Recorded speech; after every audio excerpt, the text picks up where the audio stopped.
질문 하나 드려도 되겠습니까? 네.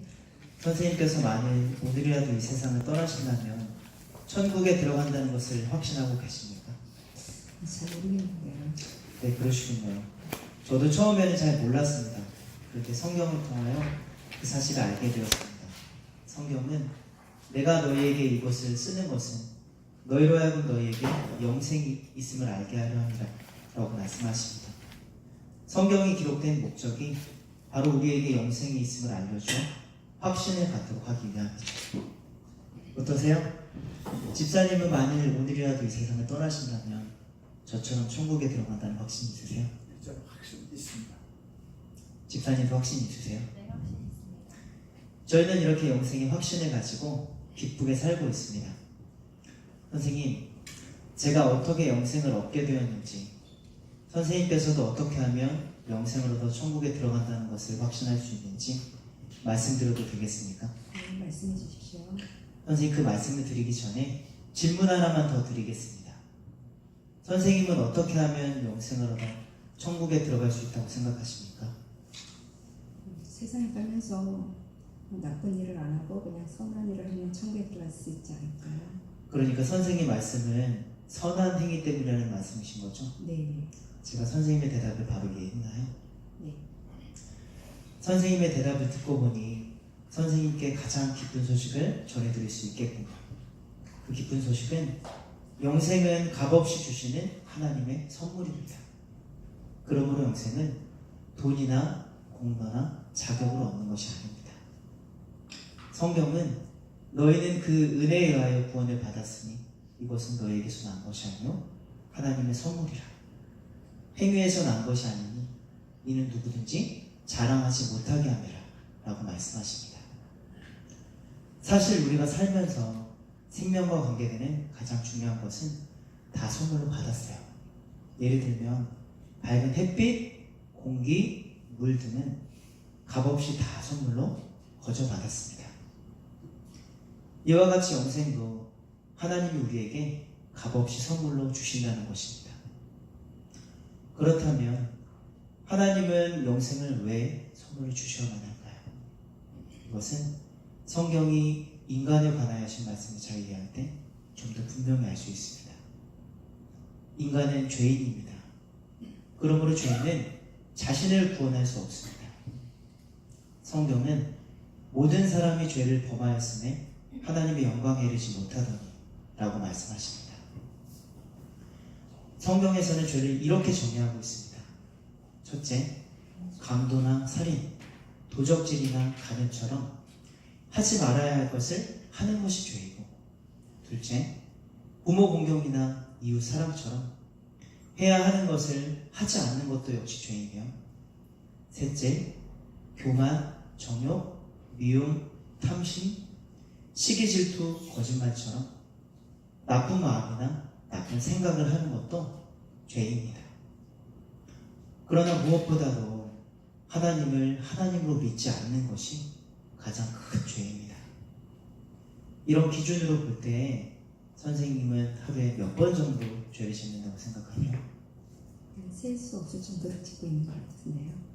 물론 저도 그래요. 사실 우리는 자신도 모르게 많은 죄를 짓고 살죠. 성경의 기준으로 볼 때 어떤 사람이 하루에 10번이나 5번, 아니 단지 3번만 죄를 짓는다고 생각해 보십시다. 그 사람은 걸어다니는 천사라고 할 수 있을 것입니다.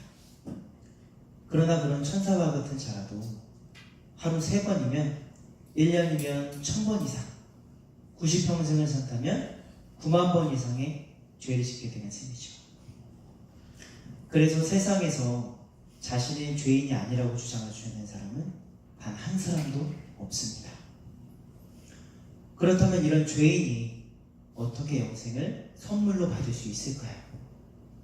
이것은 성경이 하나님에 관하여 하신 말씀을 잘 이해할 때 좀 더 분명히 알 수 있습니다. 하나님은 자비로우셔서 우리를 벌하시는 것을 원치 않으십니다. 하지만 하나님은 의로우시기 때문에 반드시 우리를 벌하셔야만 합니다. 성경은 하나님은 사랑이심이라 라고 말씀하십니다.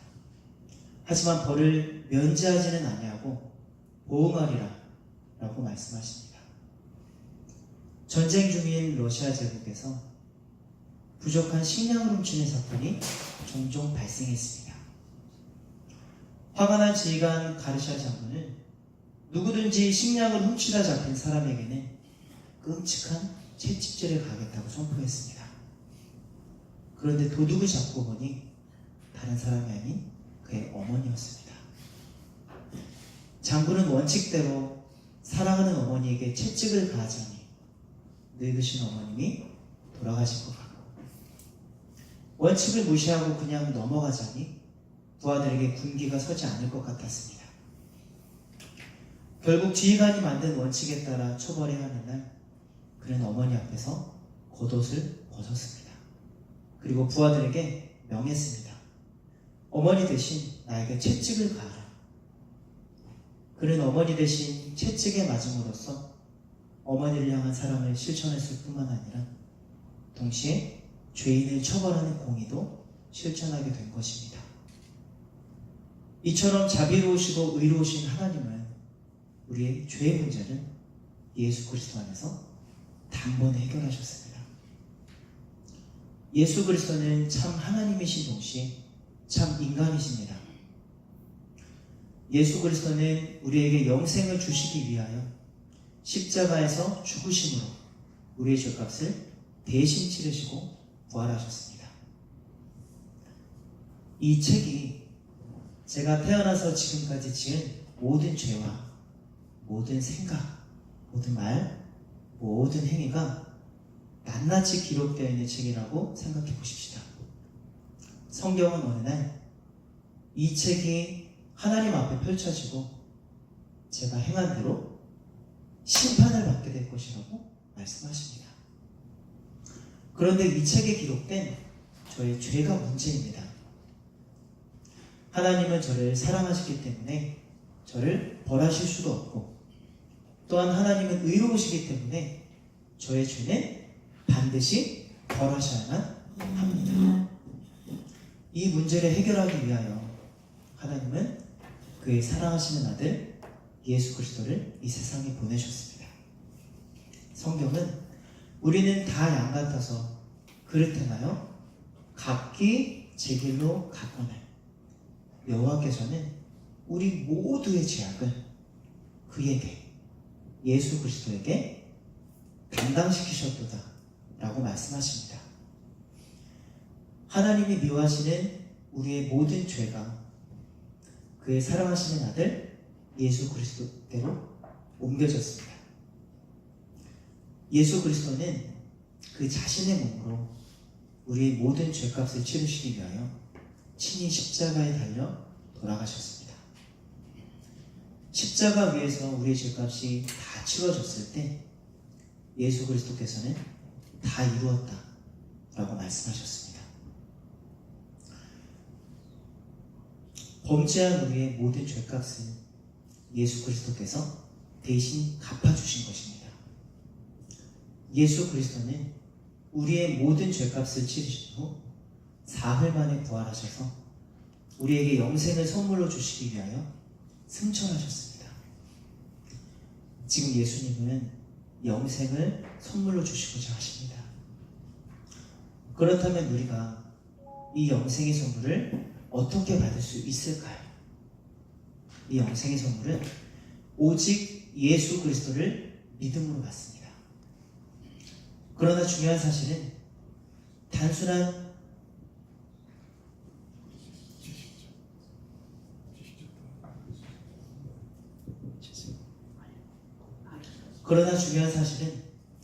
단순한 지식적 동의와 일시적 현세적 믿음은 구원받는 믿음이 아닙니다.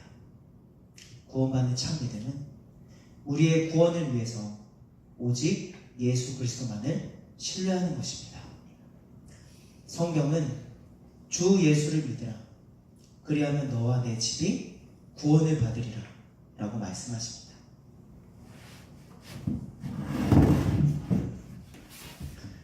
구원받는 참 믿음이 무엇인지 이 의자를 가지고 설명하겠습니다. 여기에 의자가 있다는 사실을 알고 계시죠? 그러나 단순히 의자가 여기 있다는 것만 알고 앉지 않는다면 여기 있는 의자가 저에게 무슨 소용이 있겠습니까? 송구한 말씀이지만 이 의자를 예수님이라고 가정해 봅시다. 의자가 편하게 해줄 것을 알면서도 의자 옆에 서 있기만 하듯이 예수 그리스도가 구원자라는 사실을 머리로만 알고 예수 그리스도를 신뢰하지 않는다면 그 믿음은 단순히 지식적 동의에 불과하므로 우리 자신을 구원하는 믿음이 아닙니다. 또한 예수 그리스도를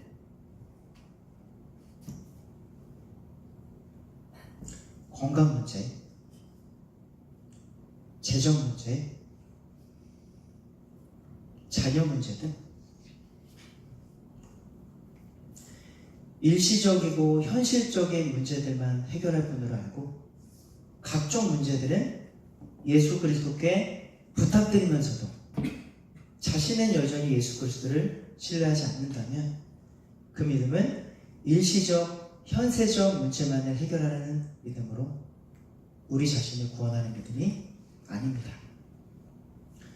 성경에 가르치는 구원받는 참 믿음은 자신의 모든 문제를 가지고 이처럼 자기 자신이 예수님을 온전히 신뢰하는 것을 말합니다.